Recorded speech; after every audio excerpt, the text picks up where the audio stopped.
Hey fellow YouTubers, this is N0AGI. I'm here to do the part 2 of the Raspberry Pi web farm cluster number 2. If you haven't watched my part 1 of this series, please go and take a quick look at it. I'll provide a link to that video in the description here.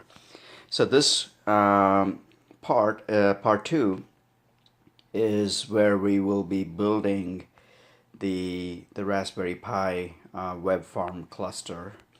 And in my previous video we quickly walked through these parts. I was able to find a switch in the data center shack area there, although I was hoping I would have a 4-port switch, but this is an 8-port switch. But I guess for the purposes of this build out, we should be fine. And so I'll use that as our base network switch for this particular project build out. In the previous video I had mentioned that I have 3 Raspberry Pi 3s here, and then I will be taking out the Raspberry Pi 3 from this station, which was decommissioned a couple of days ago, and then use that as part of the cluster. So it'll be a 1 broker 3 worker node cluster. However, I later realized that I will actually be needing this for another project, and basically it is for controlling TNCs and configuration of TNCs through Raspberry Pi's project. It's a separate project altogether, so long story short, I will not be able to take out that Raspberry Pi 3 from that station, but instead what we'll do is we'll make a 1 broker and 2 worker node cluster, and it'll still be functional. You'll be able to get a full value out of it, and it'll also be expandable in the sense you can add on a 3rd Raspberry Pi worker node to it anytime you want to expand or scale. I mean, I think that's the whole purpose of having a cluster, is so that you can plug and play a new network cluster node, worker node, to the cluster on the fly, and have it be part of the cluster and the web farm and the load balancing functionality right off the bat. When you need for it to scale, as your incoming traffic grows, you want to scale your cluster, so that's a way to do it. Anyway, so we'll cover that. And I also took out, I don't know if you're able to see it because of here, let's maybe do it this way. Yeah. So I took out the sticky paper backing that comes with these the Raspberry Pi cluster frames, and there are 4 of them in there. I'll build with the 3 in there because we're not going to have the 4th cluster node for now. So that's a quick view to kick off this part 2. So let's get working. Alright, so let's go ahead and open up the Raspberry Pis. So that's the first one. Let's pull out the next one here.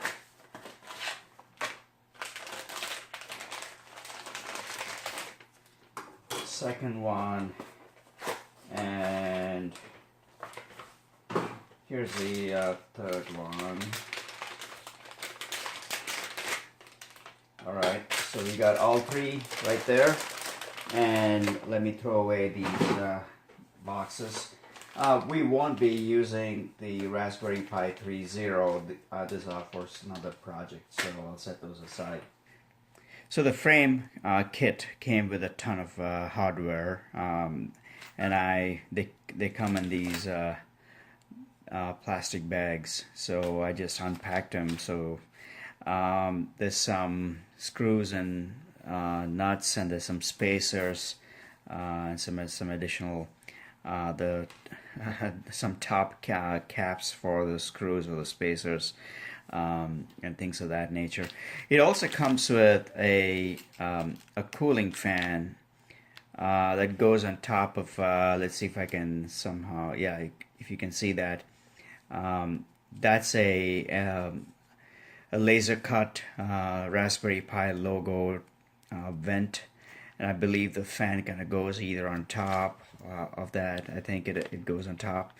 But anyways, I'm not going to use this for this project, just to keep it simple. So I'm going to put that aside. Okay, so the way these Raspberry Pis go on top of the frame is the 4 mounting holes on the Raspberry Pis. They mount, let's see if I can focus on this one here. One sec. Let's try that. So these frames have these mounting holes for Raspberry Pis. So basically, those 4 holes, the outer holes are for the spacers between the frames, but these inner holes are for mounting your Raspberry Pis. And the hardware comes with these screws and a mini spacer. Let's see if I can put that in there. So the screws and the mini spacer, and those go on top of the holes on Raspberry Pis, and then you screw them like that. And then you put your spacers on top of these corners and stack up another frame like so. Okay, so let's get this going, and I'll speed this up a little bit.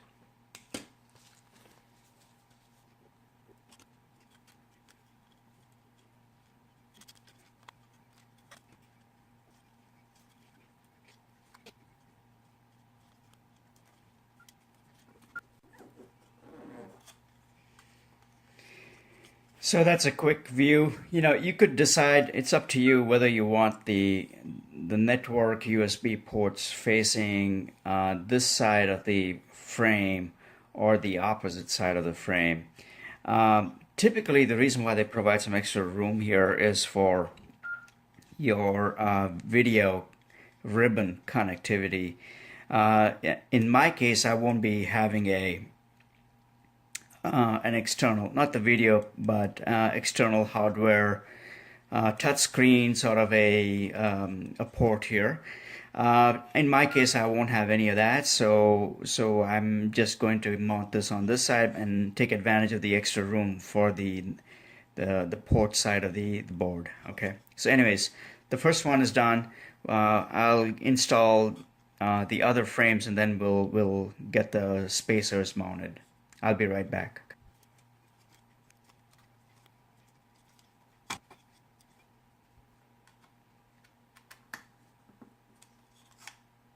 Don't over tighten these screws, because they have the tendency of cracking the circuit board. So I try to keep it just barely tight. Once we set this up in place, they're not gonna go anywhere really. So I'm not too concerned about them being just snug enough, I guess. So I think the other piece of this project is, we could do a lot of fun things with this, in the sense you could build in some virtual machines server. Again, that's not ham radio specific per se, but you could have these Raspberry Pis act as a virtual machine server, so you can have a whole bunch of virtual machines hosted in this box, sort of a thing. But anyways, we'll get to that later. All right, so I got these frames completed. let me now set up the spacers, and we'll get going here.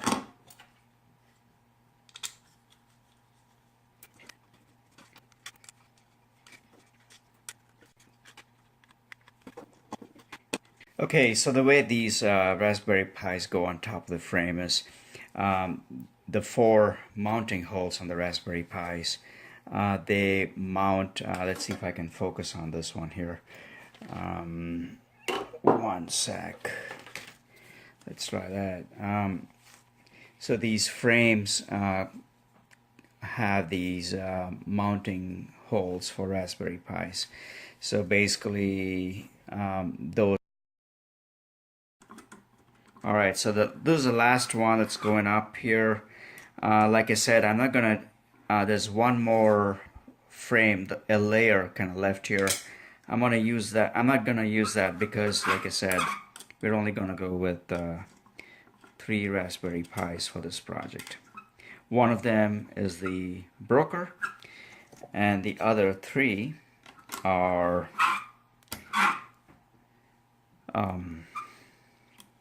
workers. The other 2 rather are workers. So here I'm just installing the top caps here. I think you know, if I had I mean, I could install this this fan, but you know, the Raspberry Pis are, I mean, they're not going to be working heavy duty number crunching stuff. I mean, they're just going to serve up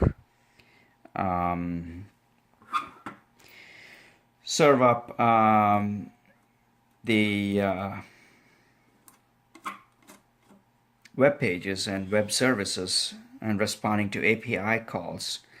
So nothing major going on. So there you go.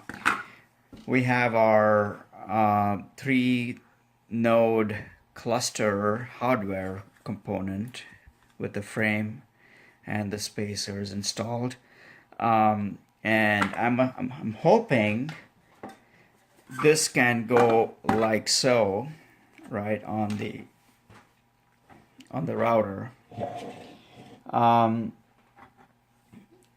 and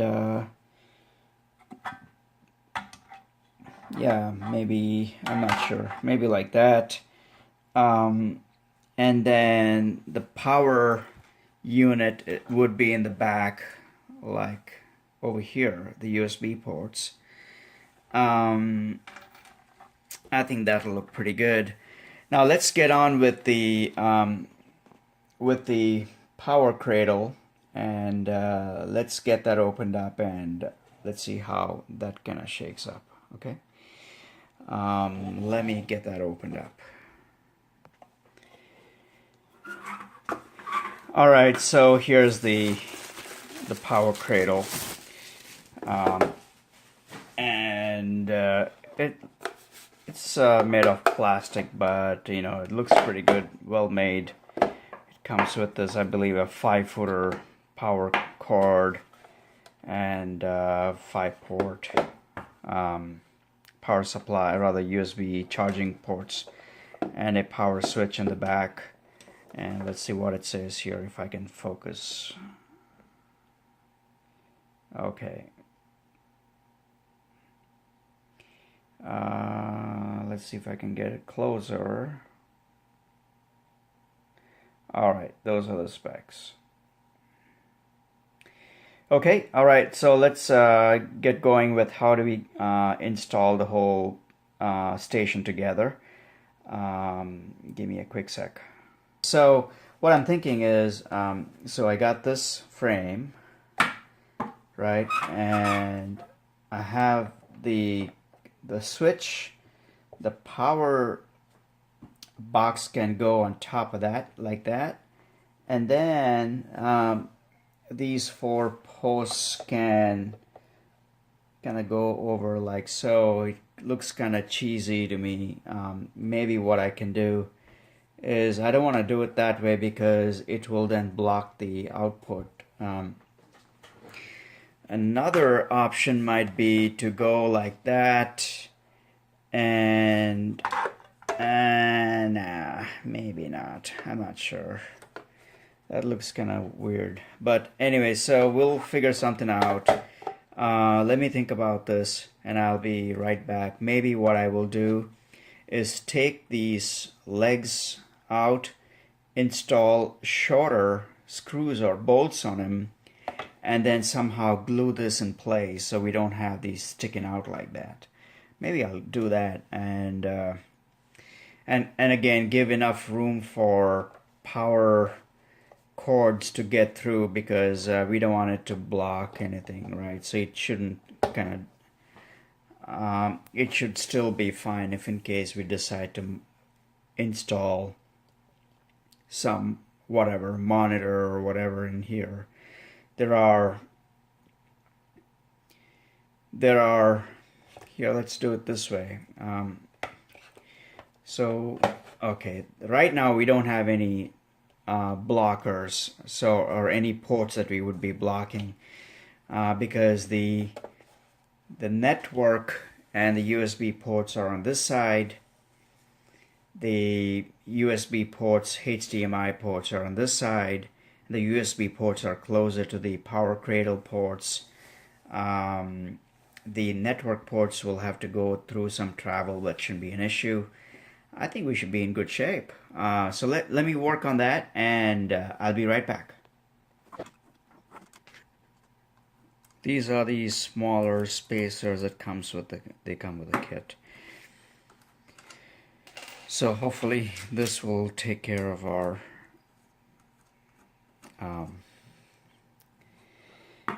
aesthetics issue, or even usability issue. Okay, so now that looks much better, and I just need to make sure that when we do that, we have enough, maybe gluing it with some, you know what, here's another idea. Maybe not. Actually, you know what, yeah, so this might work pretty good. So I'm gonna see how we can glue this in place, and I think that should look pretty good, like that. And we'll glue the Power Cradle to the router. Super glue is our friend. So that's how it'll look once we are kind of done. So, well, what do you guys think about this one? This looks far more, I don't know, different, right? Different from what I had done with my cluster number 1. This might actually work out better. I think the benefit of this option is the legs have a full footprint on the base, while in the previous case the frame would rest on those 4 inner bolts and screws. I don't know, I seem to like this better than the other route. Well, it seems like ideas never cease. Here's another idea, just mounting it sideways. Gives a different look. We have the plastic edges resting on the switch. It gives enough room. Also, we'll have access to the SD card in the back. And I think this will probably work okay, but the only problem with this route though is if I needed to add an extra Raspberry Pi at some point in time, that'll be a problem. So with that said, I guess we're gonna go with something like that, because if I went with this route, the SD card slots are on this side, and that won't be a good idea. Or what we could do is make this velcroed rather than super glued, and velcro it so you can take it out, access your SD cards, and stick it back in there. Maybe. Alright, I'll keep noodling. So I will probably go look for my hot glue gun. If that is not around, which seems to be the case lately, I can't seem to find it. Otherwise I'll just go and resort to double-sided sticky Velcro. Alright, I'll be right back. Alright, so I got my hot glue gun here, and let's go to town with this. I'm just gonna put a little bit for now.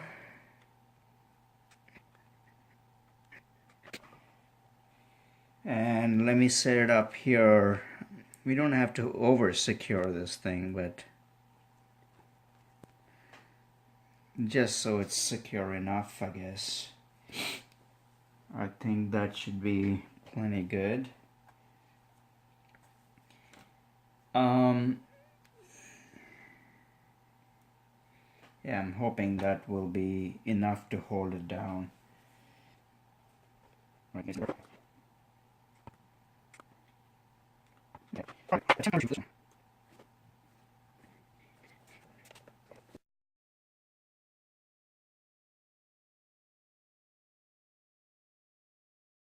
guess that's good enough. I feel like this thing is not quite leveled. It's off like so, but not a big deal. Maybe I should see if I can tweak that somehow.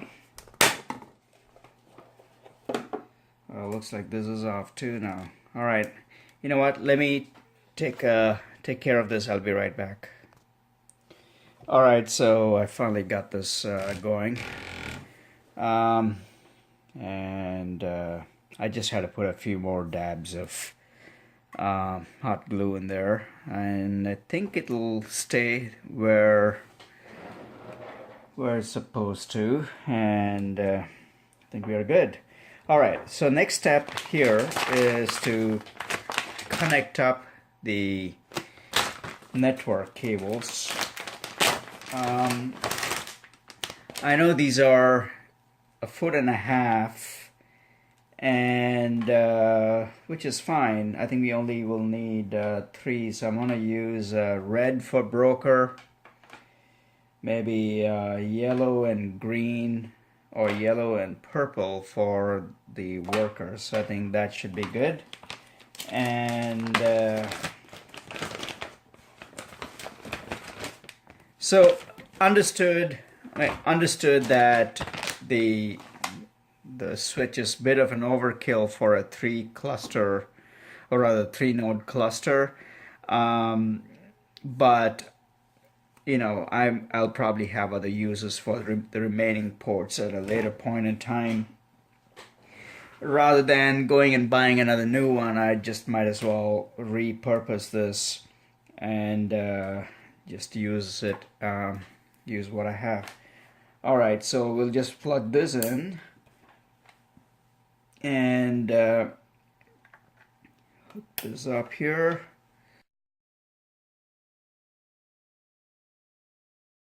Okay, and then we can make this look good, and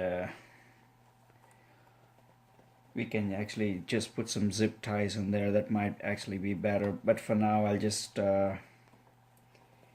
tie them together.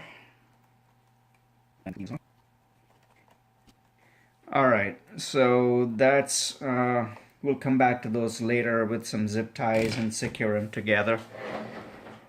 Okay, alright, so now we'll need to hook up these USB power adapters or power cables, and ouch, Do we have enough length on them or what? That's gotta hurt. These are... Okay, well, I guess we'll have to figure out a way to...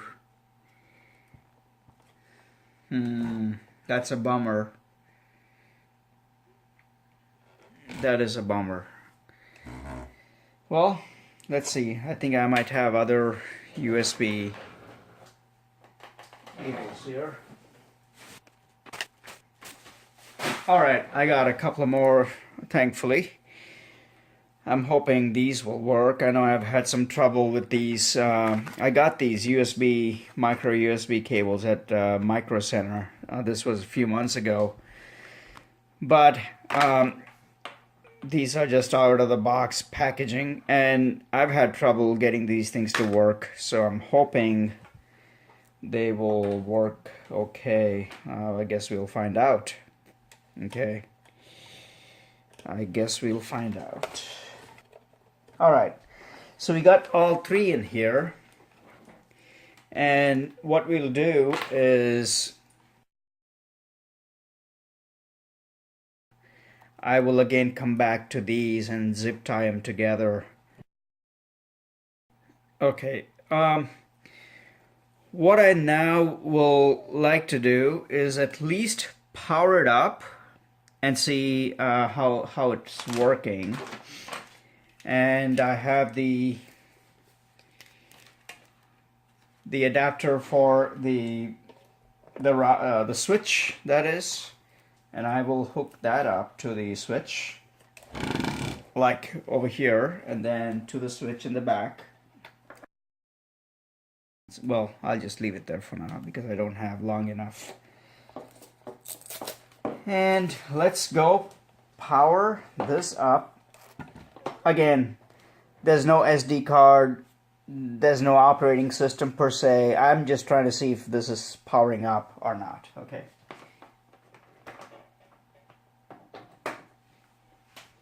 Okay, right now nothing is powered up because there's a switch in the back for this guy. I'm going to turn that on. We'll see. The switch is on. And I think you can tell from there let's see, there. The Raspberry Pis are also on. That's good news, right? I kind of like to see these lights in the front rather than in the back, so gives me another reason to move this around. But you guys can do that when you build yours. But basically, it's powered up. The switch is powered up. The three Raspberry Pis are powered up. So that's good news. Let's turn it off. They power off. So there we have it. The hardware portion of the 3-node cluster is complete. When we put it to production, I will hook this up. I will use this port here, hook it up to the to my firewall, and it should all be good to go from there. Okay, well, that's good stuff. I'll come back with some zip ties, and then we'll get on with the SD cards. That's a fun project because what we'll do, let me quickly talk about that. So I'm going to take one of these SD cards and use that Raspberry Pi, this guy there, and make sure I have all of the software components installed and ready to go. I'll do things like installing the latest updates on Raspbian. I'll install NGINX. I'll configure the network config file. I'll install PHP. I'll install Python if it's not already there, the latest version, and everything that I will need to make this a useful image, if you will. So I'll create the base image. I will leave the rest of the settings as default settings. That is the host name. I'll change the passwords to my preference. I'll set up the SSH. I'll set up the root password. I'll also set up the time zone. So all of these basic stuff that I will need in an image, I will create one single SD card, and then I will replicate that 2 more times, and then bring those SD cards back into our cluster. Okay, so the process is fairly straightforward. Nothing really complicated there. It just takes a little bit of time and effort to make sure that these SD cards, one SD card is up to date with everything you need, and then replicating that image to the 2 other SD cards. One thing that will be different once we install the SD cards into these, the NGINX config file will be different. It'll be different for the broker. It'll be similar for the workers. Okay, and we'll walk through that process. Hey guys, just one last piece here. I went ahead and turned the frame around so I can see the LEDs in the front. I just couldn't stand that they were facing the opposite side, and anyway, so that's taken care of. I went and zip tied the network cables, the USB cables, and they're all nicely tied together. So overall, things are looking good. I wanted to take care of this before we walk into part number 3. Again, thanks so much for watching. We'll talk soon. Actually, you know what? Let's turn this on quick.